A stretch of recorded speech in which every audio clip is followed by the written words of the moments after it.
Excellent pleasure of sitting here with Travis Mills. We're in Mount Vernon, Maine. It's a beautiful day outside. So Travis, tell me a little bit about your background. Who are you? Where are we sitting right now? Well, so my name's Travis. My mom and dad had 3 kids. I was the favorite, the front runner of champions of the 3 of us. And I grew up in Michigan. I joined the military after trying college out, realizing I wasn't mature enough to go to college. And I went to the 82nd Airborne Division, did 3 deployments. Met my wife while I was in the military, had my first daughter. And then on my 3rd deployment, I got blown up by a bomb, unfortunately. I didn't even see it coming, believe it or not. And it resulted in me losing portions of both arms and both legs. So I'm a quadruple amputee. And during my recovery at Walter Reed, I was shown how to recalibrate myself, how to have my new normal, and how to live life again. And my wife and I decided to start a foundation. So we thought just care packages were what we were gonna do. And then it kind of morphed into where we're at now, here at the Travis Mills Foundation Veterans Retreat. And went ahead and brought some families out to show them how to do things adaptively. They've been through physical injuries due to service, which is a lot of words jumbled up, saying if they had an accident while in service, stateside or overseas, that resulted in something that was physically debilitating. We bring them out and show them how to do things adaptively with their families. Kayaking, ice fishing, regular fishing in the summertime, swimming, tubing, whatever. You name it, we try to do it. And it's been a really fun project as well as rewarding. And it wasn't just about the service members. That's why we want to make it about the family. I tell people when they look around, you can sum this up to like just my daughter. I did this all because my wife and my daughter were there for me, and I thought the power of being able to be active and realize that life goes on after injury, and show people that we care about what they went through, but also that they don't need to live life on the sidelines. So you got a great support group here at the foundation. You got over 20 full-time employees, several hundred volunteers that help throughout the year on various events. Tell me about what the foundation is. Let's start at the ground level. What is it? What is it for? Ground level, just nitty-gritty. We decided that we wanted to bring families out that have been through physical injuries due to service, like mine, and show them that they can live life to the fullest. And I was fortunate to actually take a therapist from Walter Reed and have her be the program manager for our programs out here. Now she's the vice president of programs, and her title keeps going up, and she's fantastic. But she adapts everything. We had a guy in our first year missing both legs and one arm, triple amputee, and it was burned up real bad, so his other arm was kind of burned. And we were doing archery, and he said, "Well, I can't do that." We said, "No, you can." And we found a way for him to do it, to where now it's like one of his favorite activities. He goes outside every day and shoots, and he's part of the Paralympian team. I just believe there's strength in numbers and understanding that you're not the only one alone. So when we have a kid come out here that runs past another family and goes, "Oh my gosh, like you're missing 2 legs like my dad, or you're missing an arm like my mom, or you're in a wheelchair, or whatever." It's like we've had spouses sitting in this room and talk about how after 4 days here, this is the first time I see my husband act like the guy he was before he deployed. Like that's the man I married. You're like, "Oh man, that's really cool." And then you're like, "Oh wow, that was 4 years ago." So he hasn't felt comfortable enough, to act like himself. So this place is barrier-free. No matter what your injuries are, you'll be able to get around in every single room, do every single activity. We'll make it work, allow you to feel comfortable trying new things, because if you try it and you fail, you're not failing with able-bodied people. You're failing with people that are just like you, that understand the struggle and know what your life is and what you go through. So they're more apt to try and more confident that they can do something, or maybe they're just more comfortable with trying it. So that's what this building was for and is for. Elizabeth Arden, she was a cosmetic pioneer. She built it in 1929, and she used to have like spas. First person to ever have spas. It's cool because we're kind of doing the same thing, having retreat weeks for these families and stuff like that. So we're kind of keeping the history. So we have 8 rooms here, right? I don't want to grow outside of 8 families.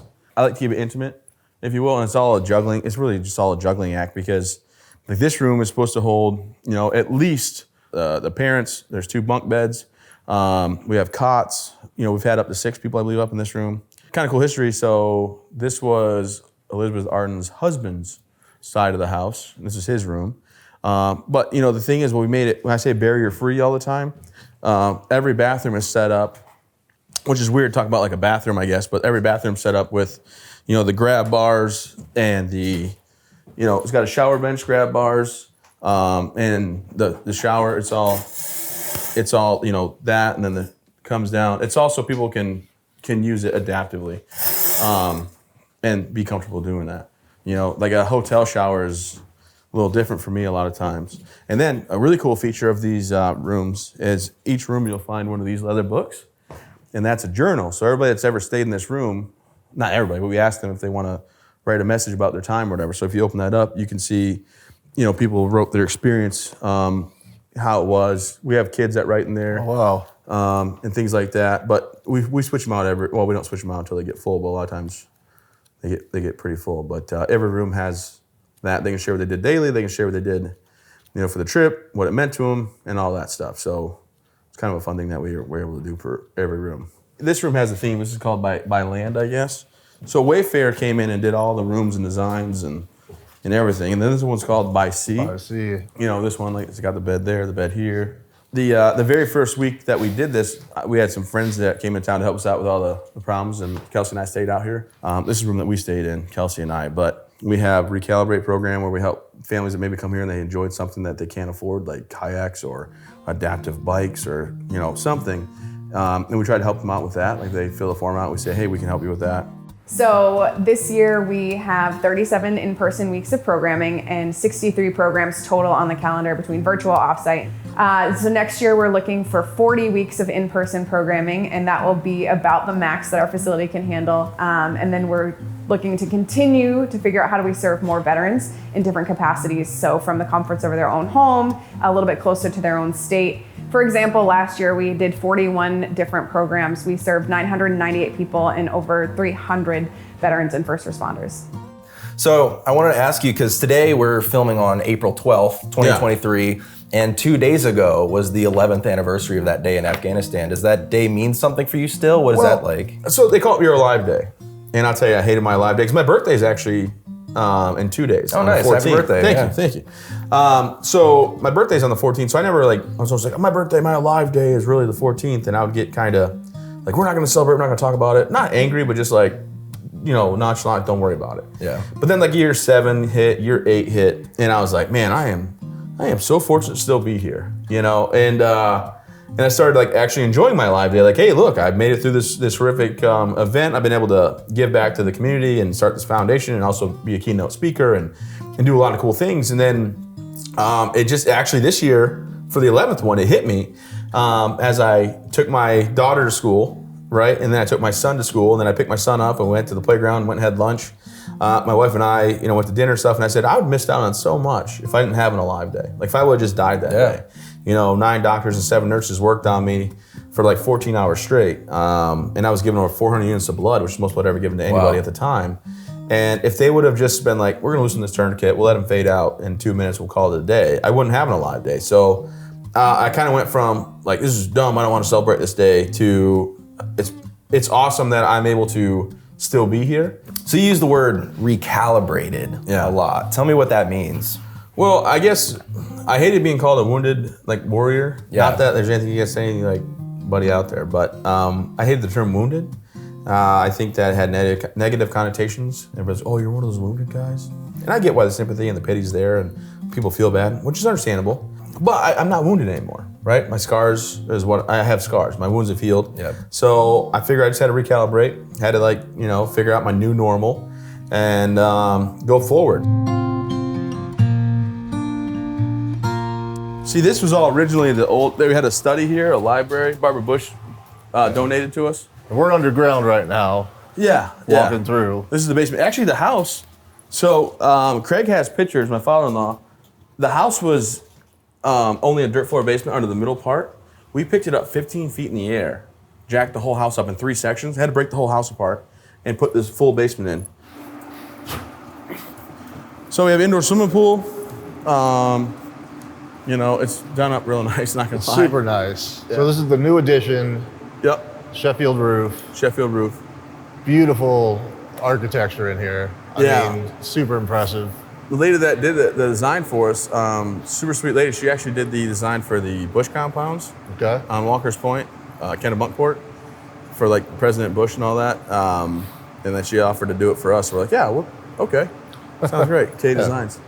Small fitness room. This is for yoga and dances or something. There's massages.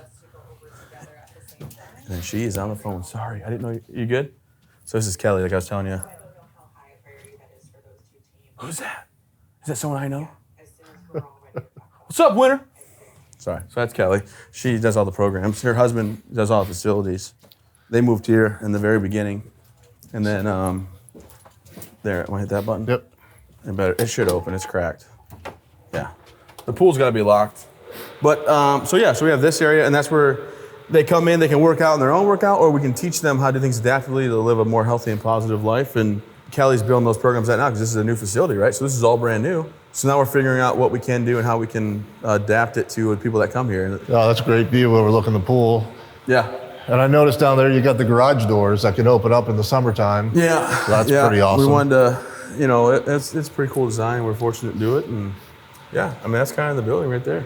Really cool facility. I mean, you guys came in huge for us, and hopefully you're proud of all the work that we've done out here with great. You believing in us. I mean, when it came across the desk, your foundation, the cause that you guys do, the people that you support, it was kind of a no-brainer when it came to, we want to be involved in this.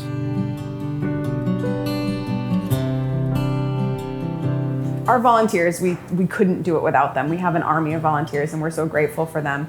We have at least 100 volunteer shifts a week of family programming, and anything from the kitchen to housekeeping to grounds, spring cleanup, fall cleanup, helping with activities. We literally could not do it without them, so we're so grateful for them. Not everybody needs to come here for us to continue to serve them, so that's why we started our virtual programs. We host a virtual book club every month. We had 38 participants last month, which is pretty exciting to think that just because they're home doesn't mean they don't want to keep interacting with us and with their fellow spouses and veterans and their friends.